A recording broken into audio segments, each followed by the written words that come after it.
Wow. Anna, that was the hardest act to follow ever. First time speaking, first time stood in front of anyone, and I'm following Anna. So bear with. So hello, and thank you all for having me and welcoming me so warmly to the stage. It's been amazing to meet so many of you already and see so many familiar, gorgeous faces and all of you that I've been kind of connecting with and speaking to over the last few months. It's amazing to stand here and see you all today.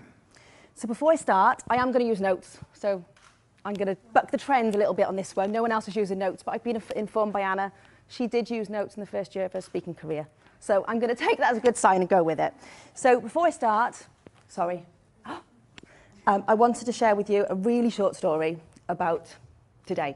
So I only found out and agreed to speak on Tuesday of this week.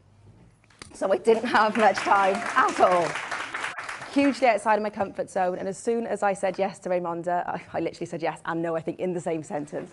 And I said, yeah, sure, let's do it. And I was absolutely shitting myself. Nervous is an understatement. This is so far removed from my comfort zone. It's unreal. And all the usual negative thoughts started going through my head. Am I good enough? Can I do it?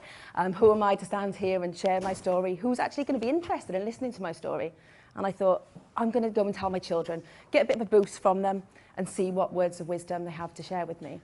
So my kids are super confident, verging on cocky. And I went to my daughter and said, Connie, look, I've agreed to do this, and I'm going to speak, and I'm going to be on stage, and I'm really nervous. And she said, oh, Mum, for God's sake. Rolled her eyes. What is wrong with you? Just get up that stage like you're Beyonce and do it. I said, okay. She then went on to give me the most amazing rendition of a speech that she'd been practicing all week to become chairperson of her class in school. And honestly, she was stood on the stage that is our kitchen. And she was just phenomenal. And I just thought, wow, she's my daughter, and she is just putting me to shame, the fact that I'm even stood here like nearly in tears about the fact that I've got to go and speak to you.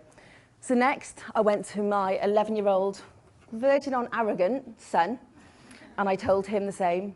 And he said, with his eyebrow, he said, Mum, how many people?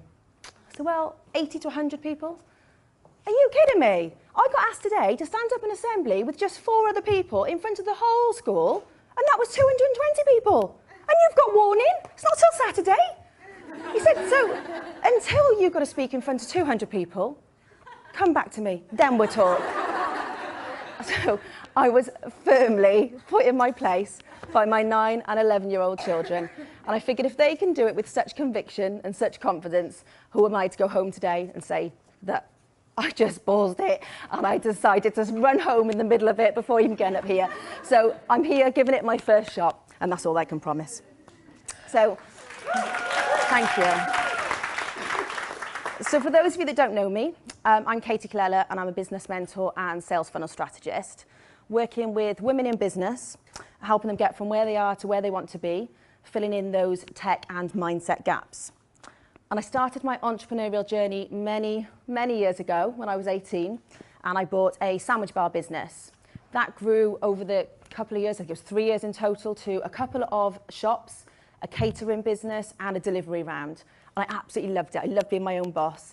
But obviously it didn't come without its obstacles. So after 3 years, I decided enough was enough. It was so much easier in the world of employment, surely, and I was going to sell up. So I sold the business, which gave me enough money to go and buy a brand new convertible, which at my 21-year-old life, I was more than happy with that and saw that as a huge success, and went back to employment for a couple of years. But I always had that deep yearning to start again and start another business and help other people. So a few years later, on holiday with my husband, or my husband-to-be at the time, we were sat by the pool in Portugal. And as you do, we started talking about what businesses we could start and what we could do to help other people. And he'd had other businesses before we'd met. So it was kind of inevitable that we were going to start a business together. And we thought we had hit the jackpot when we decided upon a guest house. Anyone here, guest house, B&B, hotel owners, ever done it? Have you done it? Oh. Don't is my advice. Because if you are considering it, honest to God, it was so bloody tough. And it wasn't quite the idyllic option that we were hoping for when we started, and we thought we had this master idea. So after 5 very, very tough years, 2 babies, and along with my 3 stepchildren, we decided enough was enough.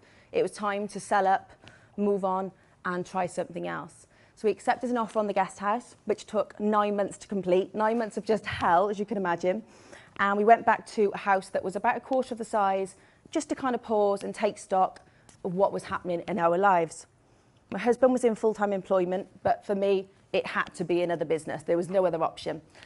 And whilst I'd had the guest house, I dabbled in various different e-commerce websites and e-commerce businesses, selling anything from LED colour changing alarm clocks that I used to import by like 200 at a time in from China, that just literally paid for Christmas one year because they used to just fly out on Amazon, to SD cards, to jewellery, to fake tan. So literally I tried a load of different things.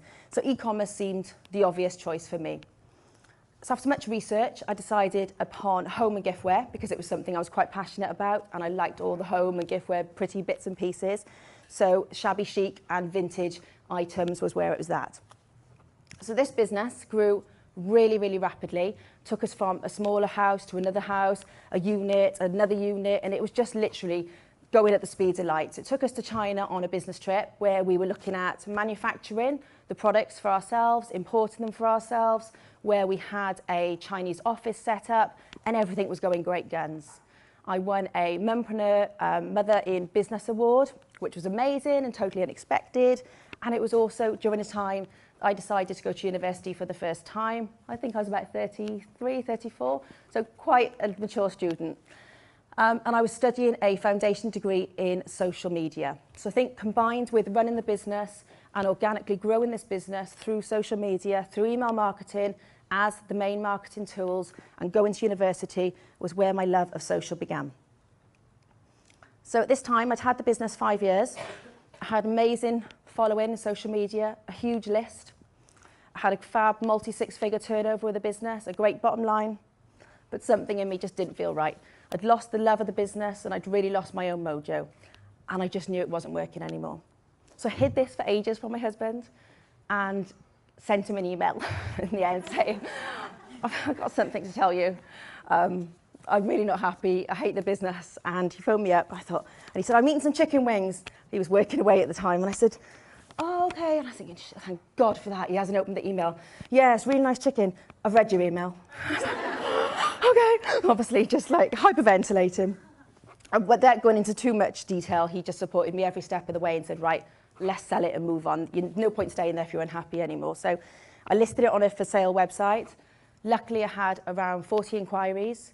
2 people came to view that first week and both wanted to make an offer. So the first lady that did offer, I said, yeah, that's fine, let's go for it, let's move forward. But I want to sell within the month because I wanted to take the 6 weeks off with my children in the summer holidays. And so we did it, we pushed it through, it was sold, and I was kind of moving on to the next stage of my life. But that took me to another stage where I felt like a huge failure and I felt like I didn't belong. So I needed to think up again of what else I was going to do. And this time, I just knew in my heart it had to be helping others. I'm quite a nurturer and I do like helping other people. And it had to specifically be women in business. So I know as women, we find kind of, or we do a lot. We're always trying to be superwoman. We're trying to do everything. We're trying to run the house, trying to run the business. If we've got children, we're running the kids left, right and centre everywhere. And it's quite overwhelming. So I wanted to be able to help those women to trying to make them understand they haven't got to do everything and they don't have to be a superwoman.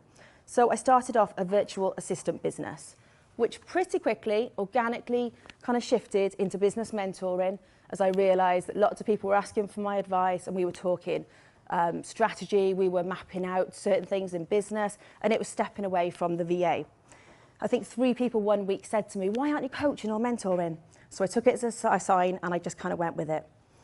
I felt I had years of experience and skills at this stage from working in online, offline business, product and service-based businesses that I could share with others. And I do feel now that was my calling. Not to say it won't shift again in the future, but for now, this is my calling, and I'm certainly the happiest I've ever been doing what I'm doing now and helping other women. So I wanted to talk a little bit of practicalities, and obviously time is short here today, but I wanted to give you a brief rundown of the 3 top strategies. They're not actually that sexy, if I'm honest, but I just wanted to, I thought it worked as a title. But I thought I'm going to share some of the strategies that I've used to build my own businesses and also for many of my clients. And the first and foremost, and probably the most obvious, is social media. So if I was to ask who here uses social media or has a presence on social media for their businesses, I'd expect pretty much everyone to put their hands up. Come on, show me. Pretty much everyone, which is fab. But the next question, and I'm not going to ask you to put your hands up for this one, is how many of you are actually showing up consistently and visibly? And it's not always the same amount of people. Everyone is on social. So if you're not on social media and you're not using it to your best ability, being visible consistently and showing up, nobody is going to know you actually exist. Social media is your shop window. Everyone knows, I think, pretty much that people go to social media to read about you, find out about you before they even go to your website. So if you're not using social media, people don't know you're there. But it is important to find the platforms that your clients are going to be and your ideal clients.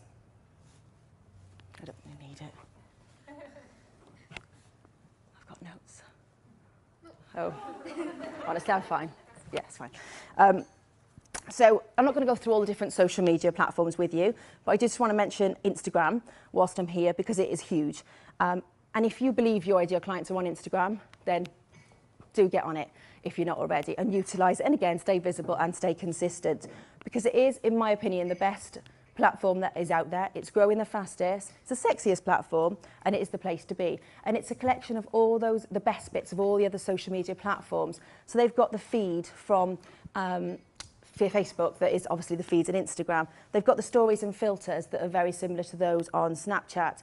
And they've got Instagram TV that is most similar to YouTube, where you can have your own channel and store as many videos as you like.